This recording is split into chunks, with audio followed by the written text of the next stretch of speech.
Tout le monde connaît Thibaut InShape, même ta daronne et peut-être même ta grand-mère. Normal vu que c'est le premier youtubeur de France. Alors avant de parler de tous ces dramas et de pourquoi c'est du génie, on va faire un point sur qui il est. Thibaut Delapare, 34 ans, né à Toulouse.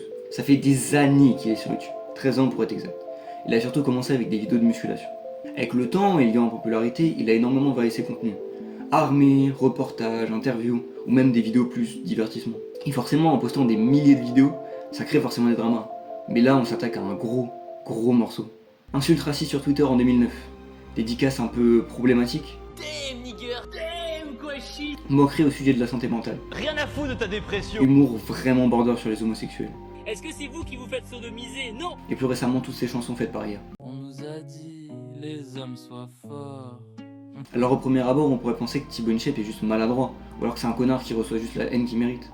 Mais non, la réalité, selon moi, c'est que Thibaut est un putain de génie. Chacun de ses bad buzz est suffisamment fort pour le faire gagner en popularité, mais jamais assez pour que ce soit impardonnable et qu'il se fasse bannir des réseaux. Et ça marche, Thibaut InShape est devenu le premier youtubeur de France. Alors oui, il est premier en termes de stats, mais ses vraies vidéos font très peu de vues par rapport à son nombre d'abonnés. Et la majorité de ses viewers actuels sont étrangers vu qu'il fait des shorts en anglais. Mais pour autant, j'aime bien Thibaut InShape. Peut-être par nostalgie parce que j'aimais sincèrement bien ses vidéos il y a quelques années. Peut-être aussi parce qu'il a aidé plein de gens à commencer le sport, qu'il a été l'un des GOAT du confinement avec ses vidéos d'entraînement. Et parce que c'est l'une des personnes qui m'a aidé à sortir de la dépression, à un moment où j'allais pas forcément bien et où le sport a su me redonner goût à la vie. Mais aussi et surtout parce que je le vois comme une putain de source d'inspiration.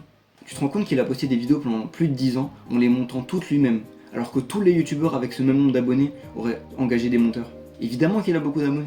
Si tu le savais pas, il se réveille tous les jours à 6h du mat, petit déj avec des flocons d'avoine à l'eau, des œufs, entraînement, il tourne une vidéo, et il fait ça tous les jours ce malade. Il a commencé la boxe alors que c'est un domaine dans lequel il connaissait rien du tout, il avait même fait un sparring. Honnêtement, je trouve que ça mérite grave le respect. Et en vrai, Thibaut InShape s'en bat probablement les couilles de la qualité de ses vidéos. Il est peut-être une entre ses compléments alimentaires, sa marque de vêtements, son application, il est riche de fou.